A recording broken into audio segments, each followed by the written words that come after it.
समन्ता चक्रवालेषु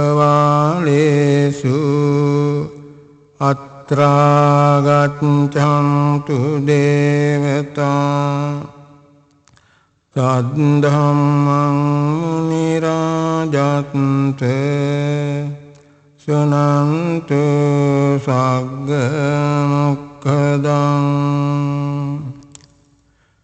धम्मश्रवण कालो अयं भदन्ता धम्मश्रवण कालो अयं भदन्ता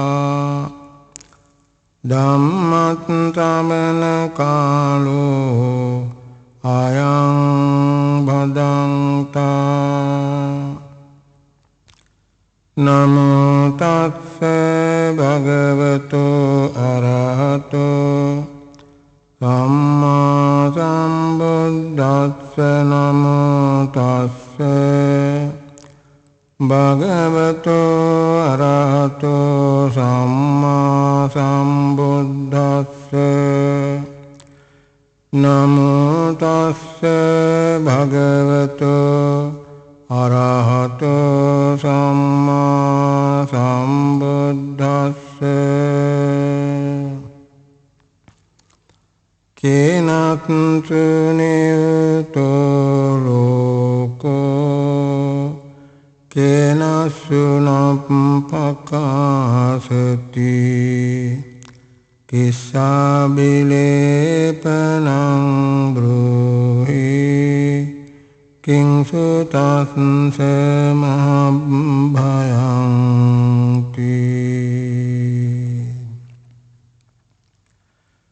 पिंवत्नी अदත් පොය දවසේ පැයක පමණ ධර්ම දේශනාවක් කිරීමට බලාපොරොත්තු වෙනවා. හැම පොයකදීම මේ ශීල භාවනා කටයුතු කරන උපාසක උපාසිකාවන්ට ප්‍රයෝජනවත් වන සමාධි විදර්ශනා භාවනා පිළිබඳව කරුණු විස්තර වන දේශනාවක් තමයි අද සිද්ධ කරන්නේ. ඒ අනුව අදත් සුත්ත නිපාතයේ අජිත සූත්‍රය කියන එකෙන් ධර්ම දේශනා කිරීමට බලාපොරොත්තු වෙනවා. මේ අජිත සූත්‍රයත් ඊටාම ශ්‍රේෂ්ඨ ඊටාමත්ම ගැඹුරු ධර්මات විස්තර වෙන සූත්‍ර දේශනාවක්. ඒ වගේම භාවනා යෝගීන්ටත් බොහෝම ප්‍රයෝජනවත් වන දේශනාවක්. ඒ නිසා හැමදෙනාම හොඳින් ධර්ම ශ්‍රවණය කරලා තමන්ගේ ධර්මඥානය වැඩි දියුණු කරගෙන සමාධි විදර්ශනා භාවනා කරලා තමන්ගේ බලාපොරොත්තු සියල්ලක්ම සඵල කරගෙන උතුම් අමා මහ නිවන් දකින්නට වීරිය වඩන්නට ඕන. අජිත සූත්‍රය පමණක් නෙමෙයි ඒ සුත්ත නිපාතේ අට්ඨක වග්ගය කියන එකේ සූත්‍ර 16ක් තියෙනවා. ඒ ගැන කෙටි විස්තරයක් ඉදිරියේදී කියා දෙනම ඒ සූත්‍ර 16න් මුලින්ම තියෙන එක තමයි අජිත සූත්‍රයේ අජිත ප්‍රශ්නය කියන එක. අන්න ඒක ගැනයි අද ටිකක් කරුණු කියා දීමට බලාපොරොත්තු වෙන්නේ. මේකට පුංචි නිදානයක් තියෙනවා. ඒ ගැන මුලින්ම කියා දෙන්නට ඕන. වේද මන්ත්‍රේ පරතරට ගිය බාබරී කියලා බ්‍රාහ්මණෙක් හිටියා සවැත් නුවර. මේ බාබරී බමුණා සවැත් නුවරින් නික්මිලා දක්ෂිනාපතේ කියන එකට ගියා. ඒ දක්ෂිනාපතේ අස්සක මූලක කියලා රජවරුන් දෙපළක් ඉන්නවා. අස්සක රජුරුවන්ගේ රටයි මූලක රජුරුවන්ගේ රටයි. මේ දෙරට අතරේ තියෙනවා ගංගාවක් ගෝදාවරී කියලා. ගෝදාවරී ගඟ. මේ බාවරී බ්‍රාහ්මණයා ගෝදාවරී නදී තෙරට ගිහිල්ලා අසපුවක් කරගෙන පන්තලක් වගේ හදාගෙන පළවැල කමින් වාසය කරනම තාපස ප්‍රවෘජ්ජාවෙන් පැවිදි වෙලා තාපස ජීවිතයක් ගත කරනවා. ඒ ගෝදාවරී ගන්තර ගමක් තියෙනවා. මේ බමුණා එහි යනමයනවා. එක දවසක් මේ බමුණාට පුද පූජා ආදි වශයෙන් ලැබෙන සියලු දේ එකතු කළා ඒ ගමට ගිහිල්ලා ගමේ මහා දානයක් දුන්නා. ඒ දාන දීලා හිටන් මේ බාවරී බ්‍රාහ්මණයා තමන්ගේ පන්සලට පැමුණුණා. ඔහු පැමිණිලා ඉන්නකොට යාගන්න ඒ ගන්න බැරි පිපාසයෙන් පීඩිත වූ දත්වල මල බැඳුන බමුණෙක් ආවා. ඉතින් මේ ගෝදාවරී ගන්තර පන්සලේදී බාවරී බ්‍රාහ්මණයා ඒ ආගන්තුකයාට ඉඳුම් මිටුම් ආදී වත් පිළිවෙත් කළා. එහෙම කළාට පස්සේ ඒ ආපු අමුත්තා බාවරී බ්‍රාහ්මණයාගෙන් කහවණු 500ක් ඉල්ලුවා. මේ අවස්ථාවේ මේ බාවරී බ්‍රාහ්මණයාට කිසිවක් නැහැ. ඒ නිසා කිව්වා අද මම විශාල දානයක් දුන්නා. මාළඟ තිබිච්ච සේරම වස්තු වියදම් කරලා. දැන් ඔබට දෙන්න මාළඟ කහවණු කීයක්වත් නැහැ. මෙහෙම බාවරී බ්‍රාහ්මණයාට ආගන්තුකයාට කියන්නට යෙදුණා. එතකොට ආගන්තුක බමුණා මේ බාවරී බ්‍රාහ්මණයාට ශාපයක් කළා. ඔබ මට කහවණු 500ක් දුන්නේ නැහැ. ඒ නිසා මෙයින් 7 වන දවස තගේ හිස සත්කඩකට පැලෙන්නේය කියලා හිතන් මේ විදියට ශාප කළා. ශාප කළා යන්න කියලා. ඒ ආගන්තුකෙක් වශයෙන් ආව බමුණ කුහකෙක්. නමුත් මේ බාවරී බ්‍රාහ්මණයාට මේක හිතට වැදුණා.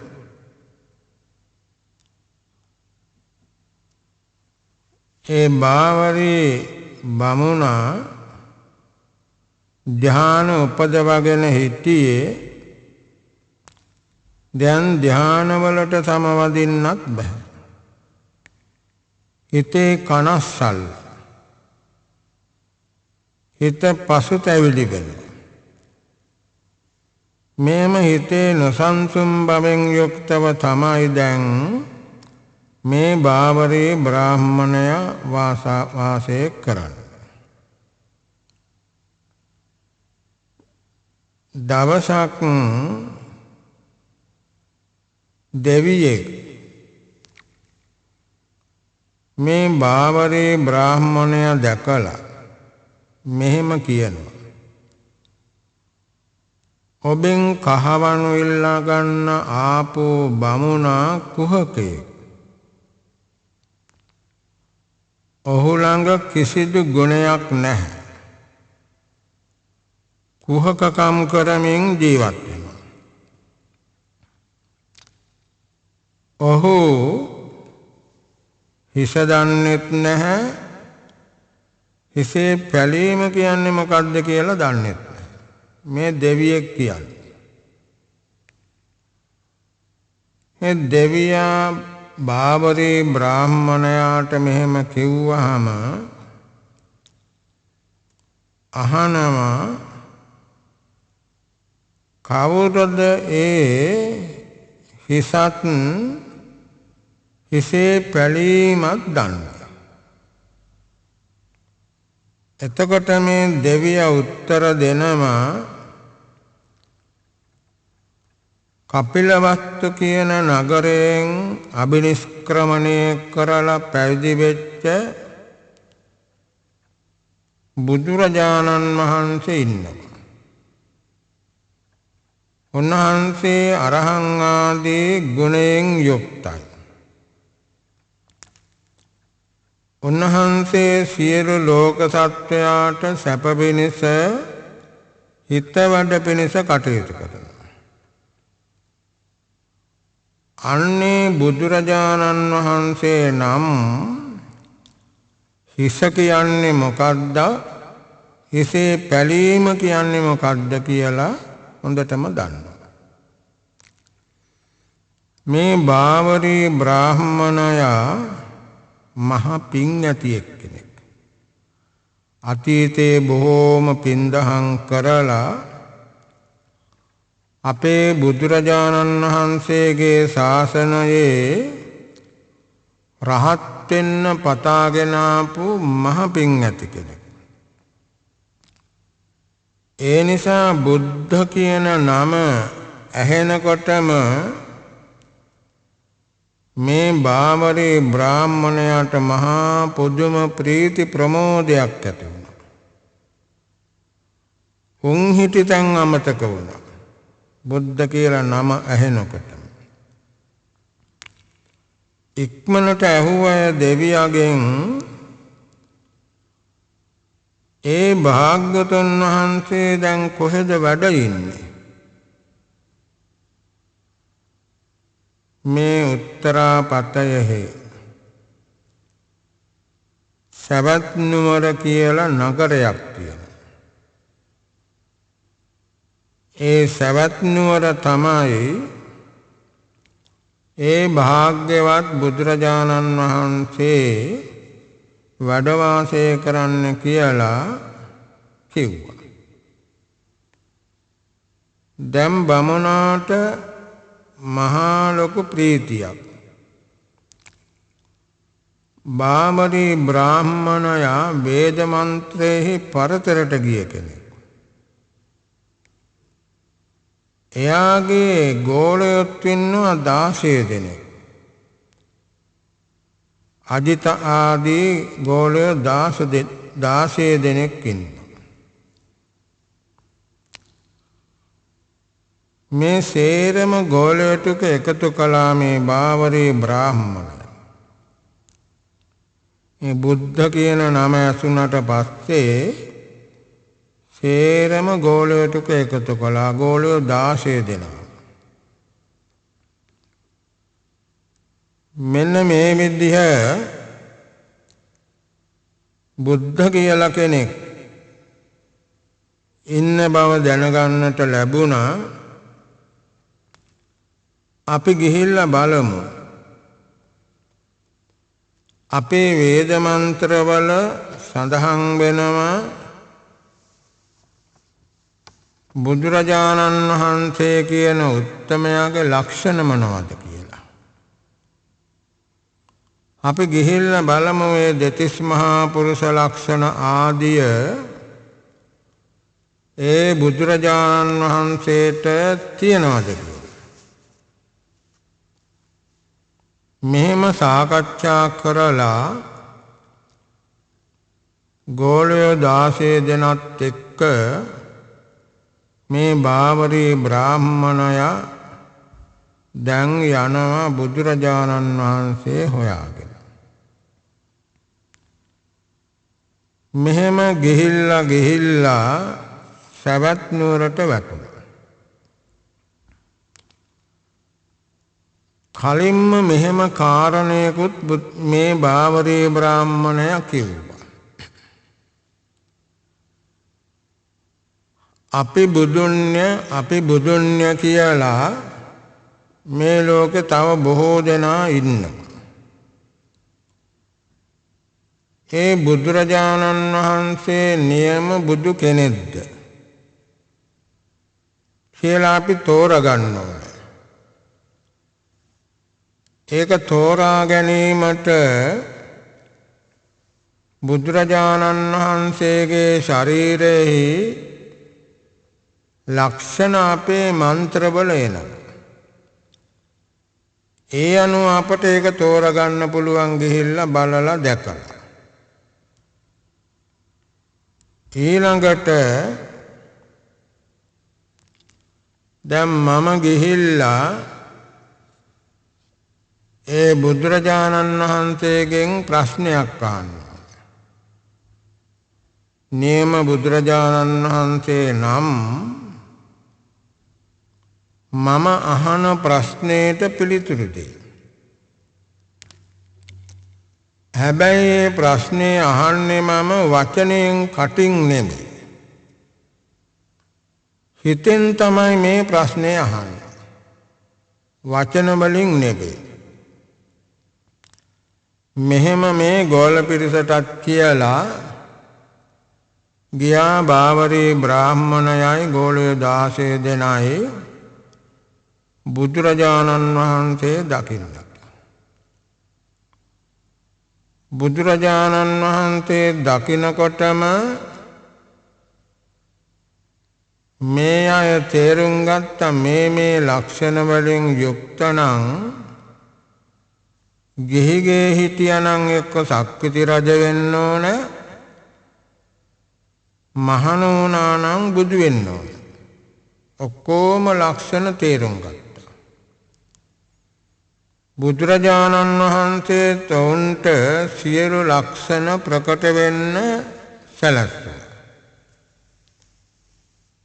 බුදුරජාණන් වහන්සේට ඕන කරන්නේ මොන ක්‍රමයකින් හරි හදවත දීලා හරි සත්‍යයකට ධර්මය අවබෝධ කරගන්න. දැන් මේ බාවරී බ්‍රාහ්මණයාතුළු ගෝල පිරිස තේරුම් ගත්ත මේ ලක්ෂණ වලින් යුක්ත නම් ඒකාන්තයෙන්ම බුදු වෙන්නට. දැන් ඒ ගැන නිශ්චයකට බැස්සා. ඊළඟට අනිත් කාරණය. නියම බුදු කෙනෙක් නම් මම සිතින් අසන ප්‍රශ්නයට පිළිතුරු දෙන්න. වචනයෙන් නෙමෙයි සිතින් ප්‍රශ්නේ අහන. සිතින් අතෝ ප්‍රශ්නයට පිළිතුරු දෙන්න. ඉතින් මේ බාවරී බ්‍රාහ්මණයා සිතින් ඇහුවා. මුදුන හිස කියන්නේ මොකද්ද? හිසේ පැලීම කියන්නේ මොකද්ද කියලා. මේකයි අහපු ප්‍රශ්නේ. අර ආගන්තුක බමුණෙක් ඇහිල්ලා ශාප කළානේ මේ බාවරී බ්‍රාහ්මණයාට. එතකොට දෙවියෙක් කිව්වා ඒ ආගන්තුක බ්‍රාහ්මණයා කුහකයෙක්. ඔහු හිස දන්නෙත් නැහැ, හිසේ පැලීම දන්නෙත් නැහැ. කවුද දන්නේ ඇහුවොත් අහවල් ප්‍රදේශයේ වාසය කරන බුදුරජාණන් වහන්සේ. උන්වහන්සේ නම් හිසක් දන්නම හිසේ පැලීමක් දන්නම කියලා. ඉතින් අන්නේ ප්‍රශ්නේ තමයි දැන් ඇහුවේ. බාවරී බ්‍රාහ්මණයා බුදුරජාණන් වහන්සේගේ ශාරීරික ලක්ෂණ දැකලා මේනම් බුදුරජාණන් වහන්සේම තමයි කියලා ඒ ලකුණු වලින් නිෂ්ඨාවට ගිහිල්ලා ඊළඟට හිතෙන් ඇහුවා. හිස කියන්නේ මොකද්ද? හිසේ පැලීම කියන්නේ මොකද්ද කියලා. ඉතින් බුදුරජාණන් වහන්සේ මේකට උත්තර දුන්නා. කොහමද? අවිජ්ජාමුද්ධාති ජානාහි විජ්ජාමුද්ධාධිපාතිනි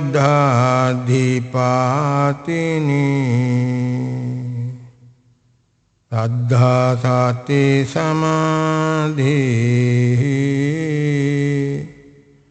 ඡන්ද විරියේන සංයුතා.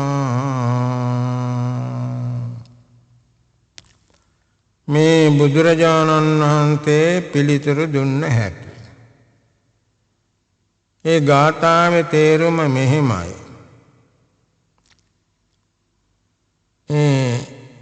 අවිද්‍යාව මේ සංසාර ගමනේ හිසයි. සසර යාමට ප්‍රධාන වෙන්නේ අවිද්‍යාව. ඒ නිසා අවිද්‍යාව කියන එක සංසාර ගමනේ හිසයි. සසර හිසයි. මුදුනයි. ඊළඟට ශ්‍රද්ධා සති සමාධි ඡන්ද වීරිය කියන මෞන්හා යෙදුන මාර්ග විද්‍යාව කියන එක හිස පැලීමයි. දැන් අවිද්‍යාව හිස මුදුන හැටියට දේශනා කළේ බුදුරජාණන්. සේරටම ඉහළින් ඉන්නවා අවිද්‍යාව. ඊළඟට අවිද්‍යාව නැමැති හිස බිඳීම තමයි කරන්නේ විද්‍යාව. මොකද්ද විද්‍යාව? ශ්‍රද්ධා සති සමාධි ඡන්ද වීරිය කියන මෙන්න මේවාත් එක්ක යෙදුන රහත් මාර්ග විද්‍යාව තමයි ඒ හිස පැලීම බිඳ දැමීම කියන්නේ. ශ්‍රද්ධා වීරිය සති සමාධි ප්‍රඥා කියලා අපට පුරුදු වෙලා තියෙන්නේ. මෙතන ශ්‍රද්ධා තියෙනවා, වීරිය තියෙනවා, සති තියෙනවා, සමාධි තියෙනවා. ඊළඟට ඡන්ද කියලා අංගයක් තියෙනවා. ඒක තමයි ප්‍රඥාව. මේ ඉන්ද්‍රිය ධර්මයන් පහ. ඉන්ද්‍රිය ධර්මයන් පහත් එක්ක යෙදිච්ච රහත් මාර්ග ඥානය. අන්න ඒක තමයි මේ සංසාර ගමන නැමැති හිසේ බිඳීම කරන්න. ශ්‍රද්ධා සති සමාධි ඡන්ද වීරිය කියන මොහා යෙදුන රහත් මාර්ග ඥානයෙන් අවිද්‍යාව නැමැති හිස පලා දමනවා කියලා මෙතෙන්දී බුදුරජාණන් වහන්සේ අදාළා. දැන් මේ බාවරී බ්‍රාහ්මණයා බුදුරජාණන් වහන්සේගේ ශාරීරික ලක්ෂණ බලලා දැකලා හොයලා මේ ලකුණු වලින් යුක්ත නම් බුදු කෙනෙක්ම වෙන්න ඕන කියලා තීරණයට බැහැලා හිටියේ. ඊළඟට මේ අඩුපාඩුව හරියන්න නියම බුදු කෙනෙක් නම් මම හිතින් අහන ප්‍රශ්නයට පිළිතුරු දෙන්න ඕනේ. දෙවෙනි කාරණය. දැන් මේ බාවරී බ්‍රාහ්මණයා ඇවිල්ලා බුදුරජාණන් වහන්සේගෙන් ඇහුවා මේ ප්‍රශ්නය හිතින් කතා කළ වචනෙන් නෙමෙයි. හිතින් හිතලා ඇහුවා. බුදුරජාණන් වහන්සේ ප්‍රශ්නයට බමුණාට මනාකොට පිළිතුරු දුන්නා. සියල්ල දත් ලෝතර බුදුරජාණන් වහන්සේ නමකට මිසක් වෙන කවර කෙනෙකුටවත් මේ පිළිතුර එහෙම දෙන්නට බෑ. බුදුරජාණන් වහන්සේ හරියටම සර්වඥතා ඥානයෙන් බලාවදාරලා මේ බ්‍රාහ්මණයාට නියම පිළිතුර දීවතා. දැන් බ්‍රාහ්මණයාට දරා ගන්න බෑ ප්‍රීතිය. ශාරීරික ලක්ෂණ වලිනුත් මේ බුදු කෙනෙක්ම තමයි. ඊළඟට හිතින් අහපු ප්‍රශ්නයට උත්තර දීමෙනුත් ඒකාන්තයෙන්ම මේ බුදුරජාණන් වහන්සේ තමයි. ප්‍රීති ප්‍රමෝදේ දරා ගන්න බැරුව දුවගෙන ගිහිල්ලා බුදුරජාණන් වහන්සේගේ ශ්‍රීපතුල් පිට තමන්ගේ හිස තියලා ගුණ කියා වඳින්න පටන් ගත්තා. දැන් ඔක්කොම තමන්ගේ බලාපොරොත්තු සේරම සාර්ථක වුණා. දැන් මේ බාවරී බ්‍රාහ්මණයයි ගෝලය 16 දෙනා ඔක්කොම 17 දෙනෙක්. මෙහෙම බුදුරජාණන් වහන්සේ බව ඒකාන්තයෙන්ම නිෂ්ඨාවට බැහැලා මේ බාවරී බ්‍රාහ්මණයයි ගෝල පිරිසයි කිව්වා භාග්‍යවත් බුදුරජාණන් වහන්සේ අපි හැමදෙනාටම තියෙනම ඔබ වහන්සේගෙන් ඇසිය යුතු ප්‍රශ්න. ඒ නිසා අපට ඔබ වහන්සේගෙන් යම් යම් නොදන්න දේ දැන ගැනීමට ප්‍රශ්න අහන්න අවසර දෙන්න කියලා ඉල්ලුවා. බුදුරජාණන් වහන්සේ ඒ බ්‍රාහ්මණයා ඇතුළු 17 දෙනාට පැවරුව ඕනම ප්‍රශ්නයක් අහන්න කියලා. ඒ පැවරීම කරන්න පුළුවන් සර්වඥතා ඥානය ලැබූ ලෞතර බුදුරජාණන් වහන්සේට පමණයි. ඕනම දෙයක් අහන්න පිළිතුරු දෙන්නම් කියලා. ඉතින් බුදුරජාණන් වහන්සේ මේ විස්තරය ඔක්කොම දන්නවා. අද මේ බාවරී බ්‍රාහ්මණයා ප්‍රධාන ගෝලය 16 දෙනෙක් එනවා මා දකින්න. ඇවිල්ලා ඒ අය මගෙන් හැමදෙනාම ප්‍රශ්න අහනවා. අහලා අන්තිමේදී හැමදෙනාම රහත් වෙනවා. මෙන්න මේක දැකලා එදා බුදුරජාණන් වහන්සේ කොහෙවත් චාරිකාවේ වඩින් නැතුව සවැත් නුවරටම වැඩ සිටියා.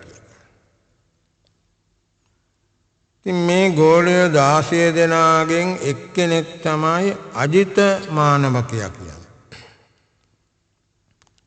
තා 15 දෙනෙක් ඉන්නවා. පළමුවෙනියෙන්ම මේ අජිත මානවකයා කිව්වා ස්වාමීනි භාග්‍යවතුන් වහන්සේ මට අහන්න ප්‍රශ්න කීපයක් කියලා. එහෙනම් අහන්න කියලා බුදුරජාණන් වහන්සේ වදාළා. මේකට මේ 16 අට්ඨක වග්ගීය ගාථා කියලා තියෙන්නේ සුත්ත නිපාතයට අයිති සූත්‍ර දේශනා භාගයක්. මේක ඊ타ත්ම පැරණි දේශනා හැටියට සැලකෙනවා.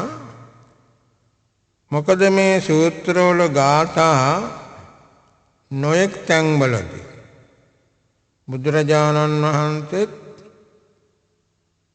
මහරහතුන් වහන්සේලාත් සාකච්ඡාවට ආරම්භ තියෙනවා. තනින් තන විසිරී පවතිනවා මේ ගාථා. ඊ타ත්ම ගැඹුරු අර්ථ ඇති ගාථා තියෙනවා. ඉතින් මේ අජිත මානවක ප්‍රශ්නයේදී අහපු ඒව ගැන විස්තරයක් කියා දීමට බලාපොරොත්තු වෙන්නේ අජිත මානවකයා බුදුරජාණන් වහන්සේගෙන් අහනවා කේනස්සු නියුතෝ ලෝකෝ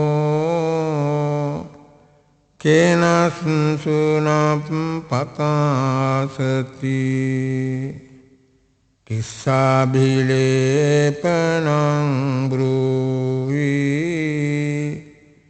කිංසුතස්සේ මහභයං. අජිතමානවකයා මේ ගාථාවෙන් ප්‍රශ්න 4ක් ඇහුවා. කේනස්සු නිවුතෝ ලෝකෝ, මේ ලෝකයා ලෝක සත්වයා කුමකින්ද වැසී තියෙන්නේ? ඒක ප්‍රශ්නයක්. ලෝක සත්වයා කුමකින් වැසී තියෙනවද? දෙවෙනි ප්‍රශ්නය තමයි කුමක් හේතු කොටගෙන මේ ලෝක සත්වයා ප්‍රකට නොවේද, දීප්තිමත් නොවේද? දෙවෙනි ප්‍රශ්නය. තුන්වෙනි ප්‍රශ්නය තමයි කිස්සාබි ලේපනං බ්‍රූහි, මේ සත්වයාගේ ලේපනය ඇලීම බැඳීම මොකක්ද? හතරවෙනි ප්‍රශ්නය තමයි කිංසුතස්ස මහභයං, මේ සත්වයාට මහත් වූම භය මොකක්ද? ඔය විදියට මේ මුල්ම ගාථාවෙන් අජිතමානවකයා බුදුරජාණන් වහන්සේගෙන් තමන්ගේ ගැටලුව විචාරන්නට යෙදුණා. ඊට පිළිතුරු වශයෙන් බුදුරජාණන් වහන්සේ වදාරනවා අවිජ්ජාය නිවුතෝ ලෝකෝ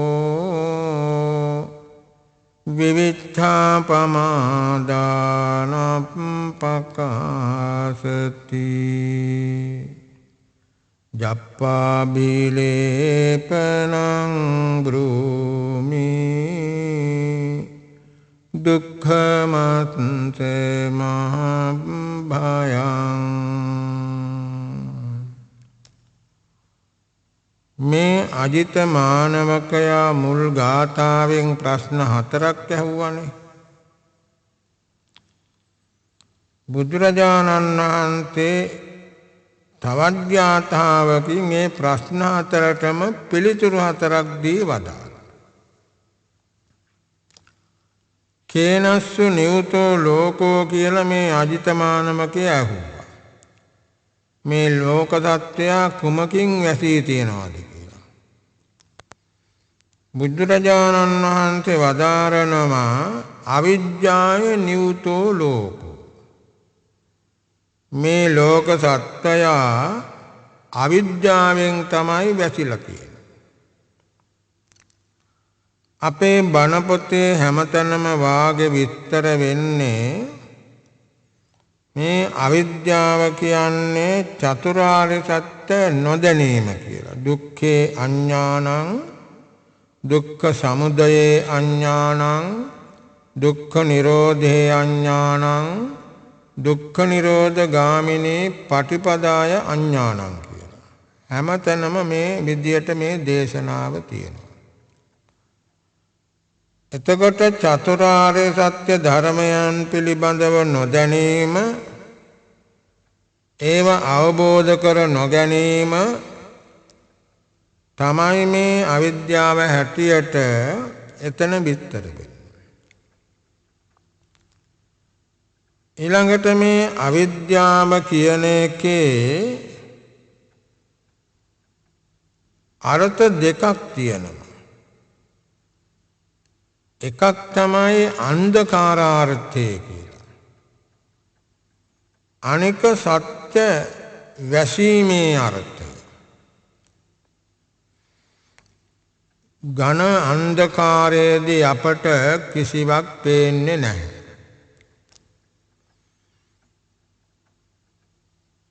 චතුරංග කළුවර කියලා එකක් තියෙනවා. මාස පොය දවසක් වීම, මධ්‍යම රාත්‍රිය වීම, තදින් වර්ෂාව පැවතීම, මහා වනමක් මැදවීම කියන මෙන්න මේ කාරණා හතර. මේ කාරණා හතර වුණාම කාටත් තේරෙනවා මාස පොය දවසක රෑ 12ට විතර තද වර්ෂාව තියෙනකොට මහා වනාන්තරයක් මැද්දේ මොනම දෙයක්වත් පේන්නේ නැහැ. ඒ නිසා කවුරු හරි එතන වල්මත් වුණා නම් නපුරු සතුන් අල්ලගන්නම, කටු වකුල් වල වැටෙනම, ප්‍රපාත වල වැටෙනම මහ විනාශයකටපත් වෙනවා. ඒ වගේ තමයි මේ අවිද්‍යාවෙත් අන්ධකාරාර්ථයේ හේතු කොටගෙන මේ සත්‍යයන් මහා විනාශයකට පැමිණෙනවා. ඊළඟට සත්‍ය වසා දැමීමේ අර්ථය. මේ ඇත්ත වහලා දාන එක තමයි අවිද්‍යාවේ තියෙන ප්‍රධාන ලක්ෂණය. ඒකට නිදර්ශනයක් මෙහෙමයි. අර වියලි පිදුරු වියලි තන කන්නේ නැති වෙනකොට අශ්වයන්ට දමනමලු කොළ පැහැති කණ්ණාඩියක්. ඒ කණ්ණාඩිය දැම්මහම අශ්වයන්ට පේන්නේ මේ වියලි තන කොළ පාට තනකොළ පාට. ඉතින් මේකට රැවටිලා බොහොම කැමැත්තෙන් උන්නේ වියලි තන කොළපාට තනකොළ කියලා කනවා. අන්න නියම අර්ථේ වැහිලා ගියා. මෙතන නියම අර්ථේ නම් වේලිච්ච තනකොළ. අර දාපු කණ්ණාඩිය නිසා අමුතනකොළ වගේ පේන්න පටන් ගත්තා.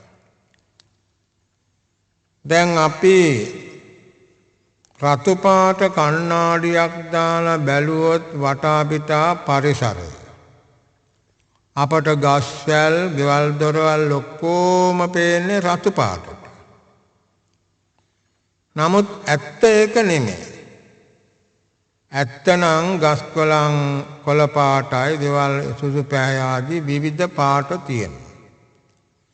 නමුත් ඒ ඇත්ත වැහිලා ගියා අර දමන ලද රතු පාට කණ්ණාඩිය නිසා.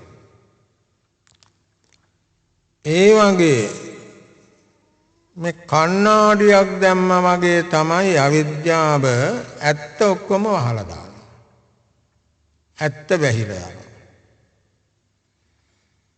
ඒක තමයි සත්‍ය වැසීමේ අර්ථය කියන එක. ඊළඟට මේ අවිද්‍යාව ඊටාම සියුම් ධර්මයක්. පොතපත බැලුවත් කොච්චර කිව්වත් ඇහුවත් තේරුම් ගන්න අමාරුයි.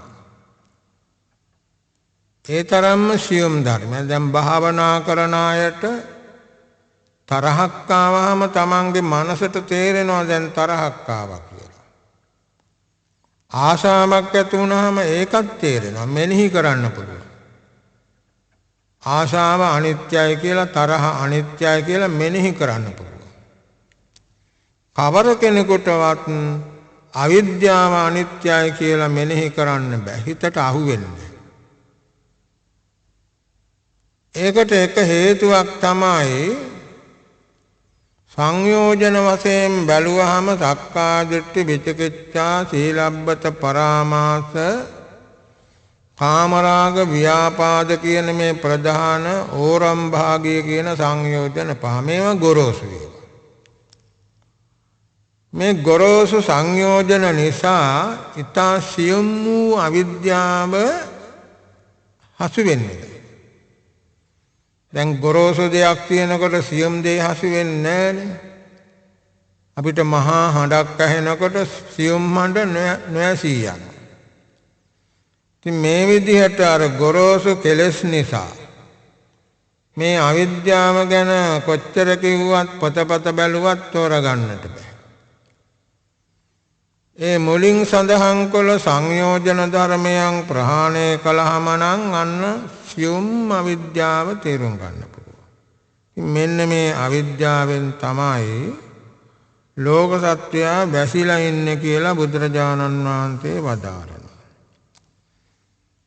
ඊළඟට කේනස්සුන පකාශති කියලා අහුවනේ ප්‍රශ්නේ. මේ සත්‍යය බබලන්නේ නැත්තේ දීප්තිමත් වන්නේ නැත්තේ කුමක් හේතුවද? විවිච්ඡා පමාදානං පකාශති. විවිච්ඡා පමාදානං පකාශති. මෙතන විවිච්ඡා කියලා කියන්නේ මසුරුකම. මසුරුකමට කියන නමක් තමයි විවිච්ඡා කියලා. ආවාස මච්චරිය, කුල මච්චරිය, ධර්ම මච්චරිය ඔය විදිහට මසුරුකම් ගොඩාක් තියෙනවා. ඒ මසුරුකම් නිසා සත්වයන් ප්‍රකට වෙන්නේ නැහැ, දීප්තිමත් වන්නේ නැහැ, බබලන්නේ නැහැ කියලා බුදුරජාණන් වහන්සේ වදාරනවා. ඊළඟට තුන්වෙනි ප්‍රශ්නය. හිස්සාබි ලේපනං බ්‍රූහි. අභිලේපනයේවත් ඔහුගේ ඇලීම මොකද්ද? ඔහුගේ ඇලීම මොකද්ද? බුදුරජාණන් වහන්සේ වදාරනවා ජප්පාභි ලේපනං බ්‍රූමි. ජප්පාභි ලේපනං බ්‍රූමි. ජප්පා කියලා කියන්නේ මේ තණ්හාවට කියන නමක්. ආශාවට කියන නමක්. ජප්පා කියලා කියන්නේ තණ්හාව ලේපනයක්, ආශාව රාගය ලේපනයක්. උපමාවට පෙන්නලා තියෙනවා ඔය වැද්දෝ මේ වඳුරන් යන පාරවල් වල උඩ ගස්වල ලාටු වර්ගයක් තියනවලු උන්ව අල්ලගන්න. ඒ ලාටු වර්ගය අලෝලා තිබ්බහම වඳුරු ඇහිල්ලා හිටන් මේ මොකද්ද කියලා අත තියලා බලනවා. එතකොට අත ඇලෙනවා, ගලවන්න බෑ. ඒක ගලව ගන්න අනික් අතක් තියලා බලනවා. ඒ අතත් ඇලෙනවා. දැන් කකුල් දෙකක් තියලා වෑයම් කරනවා, අත් දෙක ගලව ගන්න. කකුල් දෙකක් ඇලෙනවා. එතකොට දැන් හතර පළකින් ඇලිලා. ඊළඟට ඔළුවක් තියලා හිටන් පුළුවන් තරම් වෑයම් ගන්නවා මේකෙන් ගලව ගන්න කියලා. දැන් 5 තැනකින් ඇලිලා. ඒ වගේ මේ රාගය ඇලීම තණ්හාව නිසා රූප කාමය, ශබ්ද කාමය, ගන්ධ කාමය, රස කාමය, පොට්ටබ්බ කාමය කියලා. මේ 5 තැනක ඇලෙනවා සත්‍යය. ඉතින් අර වඳුර එහෙම ඇලිලා ඉන්නකොට වැද්දාවෙත් තමන්ගේ වසඟයට ගන්නවා. තමන්ට ඕන දෙයක් කරගන්න පුළුවන්. දැන් යන්න බෑ උන්ට. මරා ගන්නවා. ඒ වගේ මේ කාමාදී 5 තැනකින් ඇලිලා ඉන්නකොට මාර වසඟයට යනවා. මාර වසඟයට යනවා. ඒකයි මේ ජප්පාබි ලේපනං බ්‍රූමි කියලා බුදුරජාණන් වහන්සේ වදාළේ. තා මෙතන කාරණයක් වදාලා උඩ ප්‍රශ්නේදී විවිච්ඡා පමාදානප්පකාසතික පමාද කියලා. ඒක ගැන විස්තර කරන්න බැරි වුණා.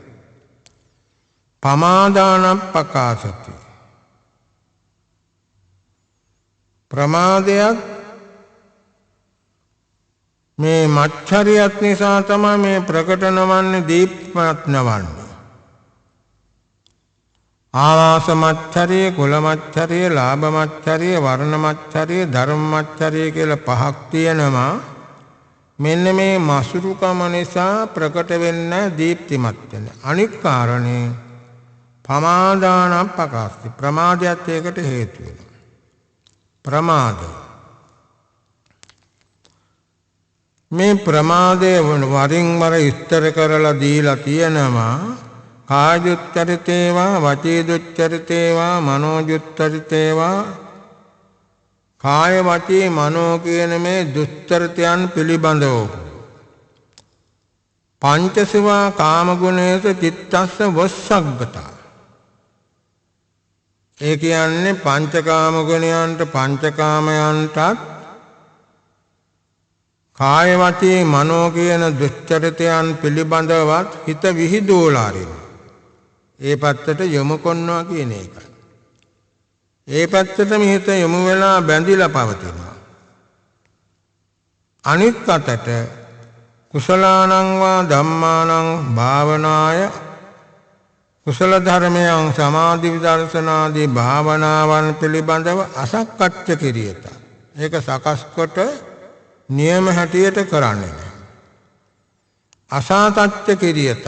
හරියට කරන්නේ එක දිගටම කරගෙන යන්නේ හිත හිත කරන. අනට්ඨිත කිරියත. සකස්කට කරන්නේ නිරන්තරයෙන් කරන්නේ වරින් වර ඉඳලා හිටලා එහෙම කරනවා. ඕලීන බුද්ධිතා සිත හැකිලිච්ච බව උදාසීන බව. නික්කිට දුරතා. නික්කිට ඡන්දතා. ඒ කුසල ධර්මයන් සමාධි දර්ශනාදී කුසල ධර්මයන් පිළිබඳව ඒවා කරන්න කැමැත්ත අත්තර දාලා තියෙන. කැමැත්තක් නැහැ පැත්තට යොමු වෙන්නේ නැහැ. වීරිය අත්තර දාලා. මෙන්න මේ ටික තමයි සරල වශයෙන් ප්‍රමාදය කියන්නේ. එතකොට විවිච්ඡා කියන මසුරුකමත් මේ ප්‍රමාදයක් නිසා තමයි සත්වයන් දීප්තිමත් නොවන්නේ බබලන්නේ නැත්තේ කියලා බුදුරජාණන් වහන්සේ වදාළා. ජප්පාබි ලේපනං බ්‍රූමි කියන එක තෝරලා දුන්නා. අර සත්‍යයේ ඇලීම ඒක තමයි තණ්හාව කියන එක. හතරවෙනි පස්සේ දුක්ඛමස්ස මහභයං. උට බය මේක තමයි දුක. ඔය බුදුරජාණන් වහන්සේ නොයෙක් කැටියකින් වදාරලා තියෙන ජාති ආදී දුක් රෝග විරිමානන්ද සූත්‍රයේ රෝග 46ක් දේශනා කළා තියෙනවා. ඒ වගේම මව් මරණයටපත් වීම, පියා මරණයටපත් වීම ආදී මේ අනේකාකාර දුක් අන්දරාවක් තියෙනවා. මේක තමයි මේ සත්වයාට බය මේක කියලා බුදුරජාණන් වහන්සේ වදාරනවා. ඊළඟට අජිත මානවක තවත් ප්‍රශ්නයක් ආවා. සවන්ති සම්බදී සෝතා සෝතානං කිං නිවාරණං සෝතානං සංවරං බ්‍රූහි කේන සෝතා පිත්තියරේ. මේ අජිත මානවකයා අහනවා සමන්ති සම්බදී සෝතා. මේ සෝතා කියලා කියන්නේ තණ්හා දිට්ඨි ආදී මෙන්න මේවා. හැම තැනම මේ අස්කන්නාසාදී ඉන්ද්‍රියයන්ගෙන් ගලා හැලෙනවා. ඒක නවත්තගන්නේ කොහොමද? ඒ ශ්‍රෝතයන්ගේ සංවරය මට කියා දෙන්න. මොන විදියකට මොන හේතුවකින්ද ශ්‍රෝතයන් වහලා දමන්නේ කියලා මේ අජිත මානවක බුදුරජාණන් වහන්සේගෙන් අහනවා. මෙතන ශ්‍රෝත කියලා කියන්නේ ශ්‍රෝත පහක් තියෙනවා. තණ්හා ශ්‍රෝතය, ditthi ශ්‍රෝතය, කිලේශ ශ්‍රෝතය, දුච්චරිත ශ්‍රෝතය, අවිජ්ජා ශ්‍රෝතය කියලා. මේවට ශ්‍රෝත කියන්නේ මේවා නිකන් ජල ධාරාවක් වාගේ කෙලෙස් වශයෙන් ගලාගෙන යනවා. අර කඳු මුදුනට වස්සාම වතුර ගලාගෙන ගිහිල්ලා මහ ගංගාවල් පිරෙන්න වාගේ ක්‍රමයෙන් වැඩිලා දියුණු වෙලා යන නිසා ඒවට ශ්‍රෝත කියලා කියනවා. හැම තැනම මේ ශ්‍රෝත ගලා හැලෙනවා. හැමතැනම කිව්වාම ඇස කන නාසය දිව ශරීරය හිත කියන මේ දොරටු හයේම මේ ශ්‍රෝතයන් තණ්හා ආදී ශ්‍රෝතයන් ගලාගෙන යනවා. ඒව නවත්ත ගන්න කොහොමද? ඒක ආවරණය කරගන්නේ කොහොමද? ඒ ශ්‍රෝතයන්ගේ සංවරය මට කියා දෙන්නය. කොහොමද ඒ ශ්‍රෝතයන් වසා දමන්නේ කියලා බුදුරජාණන් වහන්සේගෙන් අහනවා මේ අජිත මානවක. යානි සෝතානි ලෝකත්මින් සතිතේ සංනිවාරණං සෝතානං සංවරං බ්‍රූමි පඤ්ඤායේතං පිත්තියරේ. බුදුරජාණන් වහන්සේ වදාරනවා යම්තරම් මේ තණ්හා ආදී ශ්‍රෝතයන් අස්කන්නාසාදී ඉන්ද්‍රියයන්ගෙන් ගලා හැලෙනවා. සතිතේ සංනිවාරණ. ඒවා නවත්තන ක්‍රමය තමයි සිහිය. සිහිය කියනකොට එතන නුවණත් අදහස් කරනවා සතිතේ සංනිවාරණ. සිහිය පවත්වා ගැනීම.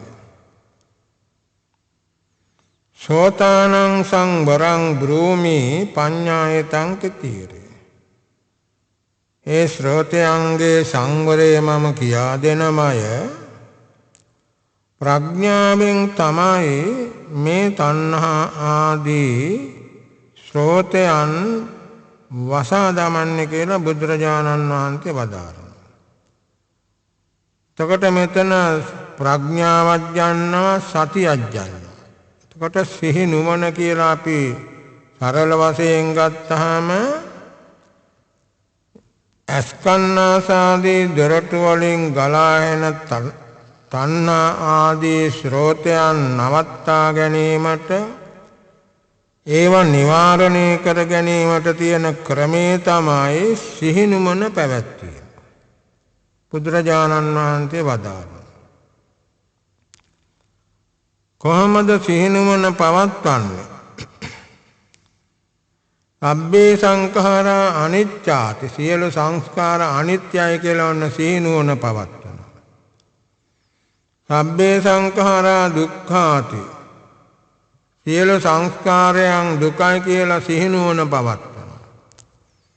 මෙතන සංස්කාර කියනකොට නාම රූප ධර්ම පංච උපාදානස්කන්ධය එහෙම නැත්නම් අපේ ජීවිතය අදහස් කරනවා. සබ්බේ සංඛාරා අනාත්තාති සියලු සංස්කාරයන් අනාත්මයි කියලා දකින. තත්ත්වාකාරයේ දකිනවා නුවණින් දකිනම එතකොට අර තණ්හා ආදී ස්රෝතයන් ගලා හැලෙන්නේ නැහැ. ඊළඟට අවිජ්ජා පත්‍ය සංඛාරා ආදී මේ හේතුඵල ධර්ම පටිච්ච සමුප්පාදයට අනුම සිහිනුවණින් දකින්නකොට බලනකොට මේ තණ්හා ආදී ස්රෝතයන් ගලා හැලෙන්නේ නැහැ. ඊළඟට දුක්ඛ සමුදය නිරෝධ මාර්ග කියන මේ චතුරාර්ය සත්‍යයන් පිළිබඳව වටහා ගන්නකොට අර තණ්හා ආදී ස්රෝතයන්ගේ ගලා හැලීම නවතිනවා. මේ ධම්මා පරිඤ්ඤය මේ ධම්මා පහන මේ විදියට මේ ධර්ම පිරිසිඳ දත යුතුයි මේ ධර්ම ප්‍රහාණය කළ යුතුයි මේ ධර්ම සාක්ෂාත් කළ යුතුයි මේ ධර්ම වැඩි යුතුයි කියලා චතුරාර්ය සත්‍ය ධර්මයන් පිළිබඳව සිහිනුවන ඇති වෙනකොට අර තණ්හා ආදී ස්රෝතයන් ගලා යාම නවතිනවා කියලා බුදුරජාණන් වහන්සේ දේශනා කළා. ඊළඟට මේ අජිත මානවක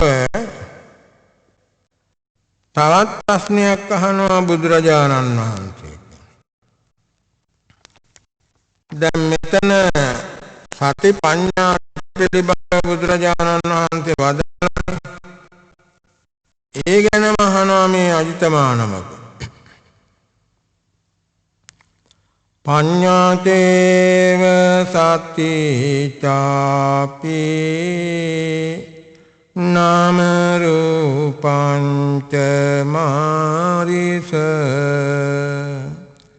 ඊතං මේ පුට්ඨෝ පබ්බ්‍රෝහි කත්තේතං උපරුද්ධති.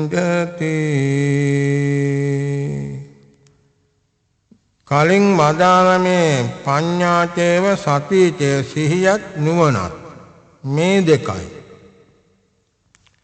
ඊළඟට නාම රූපංච නාම රූපත් මාරිස කියන්නේ නිදුකානන් වහන්සේ කියලා අහන ප්‍රශ්න ක්‍රමයක් බුදුරජාණන් වහන්සේටත් එම ආමන්ත්‍රණය කරන බොහෝ සෙයින් දෙවියෝ මාරිස කියන්නේ නිදුකානන් වහන්සේ කියලා.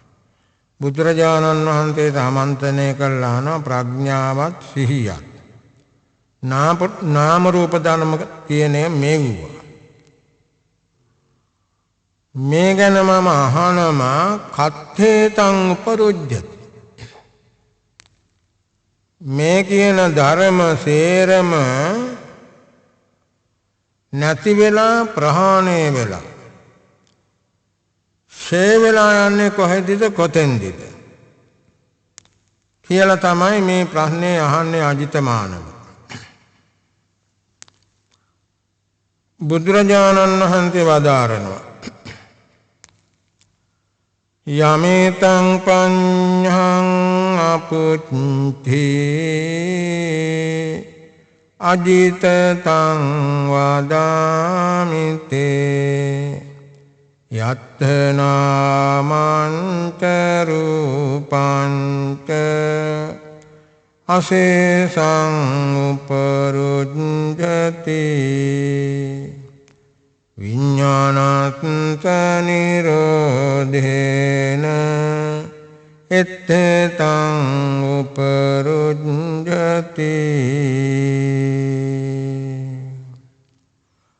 බුදුරජාණන් වහන්සේ පිළිතුරු දී වදාරනම අජිතය ඔබ මගෙන් මේ විදිහට ප්‍රශ්නයක් ඇහුවා.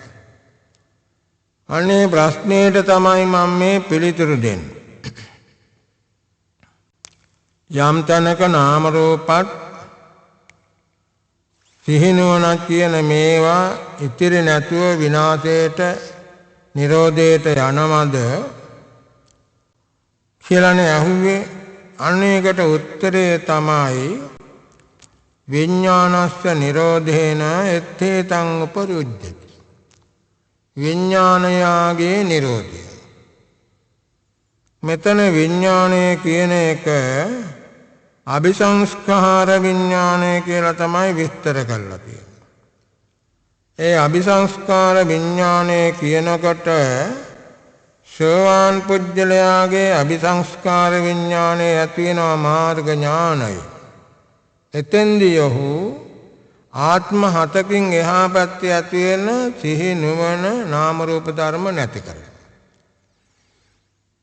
සකෘදාගාමී පුජ්‍යලයාගේ අபிසංස්කාර විඥාණයෙන් ආත්මයකට එහා පැත්තේ තියෙන සේරමේව ප්‍රහාණය කරනවා. අනාගාමී පුජ්‍යලයා එකවරක් පමණක් නැවත මේ කාම ලෝකයට නොයන ස්වභාවයෙන් යුක්ත එකවරක් ඉපදීමේ නාම රූප විතරයි අනාගාමී පුජ්‍යලයාට ඉතුරු වෙන්නේ. රහත් පුජ්‍යලයා නැමත කවදාවත් උපදින්න පිරිනිවන් පෑවෑන් පස්සේ අර අபிසංස්කාර විඥානයාගේ නිරෝධයෙන් ඒ ආකාරයෙන් නාම රූප ධර්මයන් ප්‍රහාණය වෙනවා කියලා බුදුරජාණන් වහන්සේ පිළිතුරු දී වදාළා. ඊළඟට මේ අජිත මානවකයා තවත් ප්‍රශ්නයක් අහනවා බුදුරජාණන් වහන්සේ. යේච සංඛාත ධම්මාසේ යේච සේඛා පුතු ඉද තේසං මේ නිපකෝ ඉරියං පුට්ඨ පබ්‍රෝහි මාරිස. මේ ගාථාවෙන් මේ අජිත මානවකයා බුදුරජාණන් වහන්සේ අහන්නේ මේ සේක ප්‍රතග්ජනයන්ගේ රහතන් වහන්සේගේ పూర్ව භාග ප්‍රතිපදාව. සංඛාත ධම්ම කියන්නේ රහතුන් වහන්සේලාට කියන නමක් තමයි. ඒ ධර්ම නුවණින් අවබෝධ කළ කියන තේරුම. සියලුම ධර්ම නුවණින් අවබෝධ කළ පිරිස තමයි මහරහතුන් වහන්සේලා. උන්වහන්සේලාට කියනවා සංඛාත ධම්මා කියලා. ධර්මයේ අවබෝධ කරගත්ත පිරිස. ඊළඟට යේච සේඛා පුතු ඉද මේ සේකය සායික්ෂයෝ බොහෝ ඉන්නවා මේ ලෝකේ. සෝවාන් සකෘදාගාමි අනාගාමි කියන මේ තුන් කොටසට කියනවා සේක කියලා. හික්මන පිරිස. සීල සමාධි ප්‍රඥාවන් සම්පූර්ණ කළා නෑ තාමත් හික්මෙනවා. ඒ නිසා ඒ ශ්‍රාවකයන්ට කියනවා සේක කියලා සායික්ෂය ශිෂ්‍යය. රහතුන් වහන්සේලාට කියනවා අසේක කියලා. උන්වහන්සේලා හික්මලා ඔක්කොම අවසන් කළා කියනවා. එතකොට මේ අජිතමානවක බුදුරජාණන් වහන්සේගෙන් අහන්නේ මේ ප්‍රතග්ජනයන්ගේ සේක පුජ්‍යලයන්ගේ මහරහතන් වහන්සේලාගේ పూర్ව භාග ප්‍රතිපදාව. ඒක තමයි මේ අහන ප්‍රශ්නය. పూර්ව භාග ප්‍රතිපදාව. මේ ගාථාව ත්‍රිපිටකයේ බොහෝ තැන්වල විසිරීලා තියෙන ගාථාවක්. ඉතා වටිනා ගාථාවක්. බුදුරජාණන් වහන්සේ සරියුත් මහ රහතන් වහන්සේගෙන් මේ ගාථාව අහලා තියෙනවා. තවත් තැන්වල සාකච්ඡාවට අරන් තියෙනවා. මේකට විවිධාකාරයෙන් අර්ථ දක්වන්නට පුළුවන්. పూర్ව භාගයේ වශයෙන් නාම රූප වශයෙන් පංචස්කන්ධ වශයෙන් ආයතන වශයෙන් ධාතු වශයෙන් ඉන්ද්‍රිය වශයෙන් විවිධාකාරයෙන් අර්ථ දක්වන්නට පුළුවන්. සරියුත් මහ රහතන් වහන්සේ පංච උපාදානස්කන්ධය වශයෙන් අර්ථ දක්වලා තියෙනවා. ඉතින් මෙතන එතකොට ප්‍රත්‍යඥයන්ගේ ශේක පුජ්‍යලයන්ගේ රහතන් වහන්සේලාගේ పూర్ව භාග ප්‍රතිපදාව මොකද්ද කියලා තමයි මේ අජිත මානවකයා බුදුරජාණන් වහන්සේගෙන් අහන්නේ. එතකොට ඒ පුජ්‍යලයන්ගේ ප්‍රතිපදාව තමයි පංච උපාදානස්කන්ධය අනිත්‍ය ආදී වශයෙන් සැලකීම සම්මර්ෂණය කිරීම. නාම රූප හෝ කොයි අතින් ගත්තත් එකයි. ඒවා අනිත්‍ය ආදී වශයෙන් සැලකීම සම්මර්ෂණය කිරීම ඒ ප්‍රතිපදාව තමයි මූලික වශයෙන් ගත්තා. නමුත් බුදුරජාණන් වහන්සේ එක වදාරනවා මේකට පිළිතුරු. කාමේසු නාභිගිඤ්ජේය මනසානා විලෝසියා කුසල සම්බදම්මානං සතෝ භික්ඛු පරිබ්බජේ. මොකද මේ ප්‍රතිපදාව ශේක පුජ්‍යලයන්ගේ ධාතු වහන්සේලාගේ එහෙම නැත්නම් සාක්ෂි වීමට මාර්ගඵල අවබෝධ කර ගැනීමට සෝවාන් සකෘදාගාමි අනාගාමි රහත් කියන මේවට පැමිණීමට ප්‍රතිපදාව තමයි මේක. කාමේසු නාභිගිද්ධේය.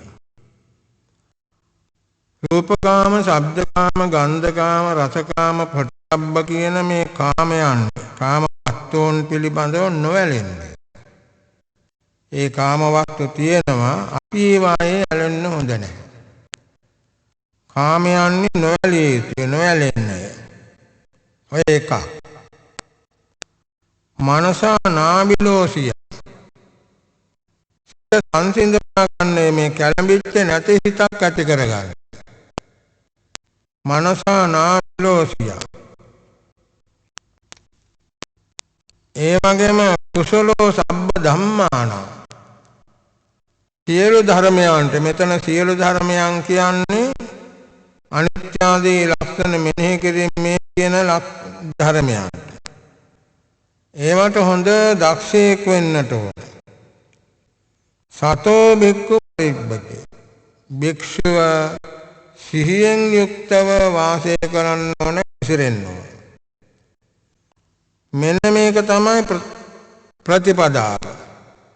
සෝවාන් වීමට, සකෘදාගාමි වීමට, අනාගාමි වීමට, රහත් වීමට ප්‍රතිපදාව මෙන්න මේකයි කියලා බුදුරජාණන් වහන්සේ දේශනා කර වදාළා. පින්වත්නි, මේ අජිතවානක ප්‍රශ්නේ ගාථාවල ඊ타ත්ම වටින ගැඹුරු ධර්ම රාශියක් තියෙනවා. ඉතින් අපට මේවා විස්තර කරන්නට බෑ, කාලය හරස් වෙනම. මේ කාල සීමාවේ හැටියට කෙටියෙන් විස්තර කරන්නට යෙදුනේ. මේ විදියට මේ අජිත මානවකයා ප්‍රශ්න ඇහුවාම ප්‍රශ්න අහලා ඔක්කොම අවසන් වෙනකොට ඒ අජිත මානවකයාත් එයත් එක්ක සමාන අදහස් ඇති සේරම ටික උතුම් වූ සෝවාන් මාර්ග ඵලයට පත් වෙනවා. ඊළඟට මේ දේශනාව අජිතමානවක ප්‍රශ්න අවසානයේදී අර කලින් කියාපු බාවරේ බ්‍රාහ්මණයා සියලුම කෙලෙස් නසාගෙන උතුම් වූ මහරහත් භාවයට පත් වෙනවා. ඉතින් මෙන්න මේ විදිය මේ සූත්‍ර දේශනාවේ ඉතා වටිනා ගැඹුරු ධර්ම රාශියක් තියෙනවා. අවස්ථාවේ හැටියට ඉතින් සරල වශයෙන් විස්තර කළේ මේ එක ගාථාවකින් වුණත් පැයක් පමණ ධර්ම දේශනා කිරීමට ධර්ම කාරණා තියෙනවා. ඉතින් මේ අවස්ථාව වෙන විට පැයකටත් වැඩි කාලයක් ධර්ම ශ්‍රවණය කළා. හැමදෙනාම ඊටාම හොඳින් ධර්ම ශ්‍රවණය කළා. මේ කියා දුන්නු කරුණ තවදුරටත් හිතට ගන්නට ඕන. හිතට අරන් තමන්ගේ සීල භාවනාදී ගුණ වඩාගෙන මේ බුදුරජාණන් වහන්සේ වදාළ හැටියට මේ ප්‍රතිපදාවට බැහැලා ඒ ගුණ ලබා ගැනීමට හැමදෙනාම බලාපොරොත්තු වෙන්නට ඕන. ඉතින් මෙතෙක් වේලා ධර්ම ශ්‍රවණය කිරීම ආදී වශයෙන් අපි සිද්ධ කළා උතුම් කුසල බලයෙන් හැමදෙනාටම ඊතා ඉක්මනින් උතුම් මහා මහ නිවන් දකින්න හේතු වාසනා වේවා කියන ප්‍රාර්ථනාව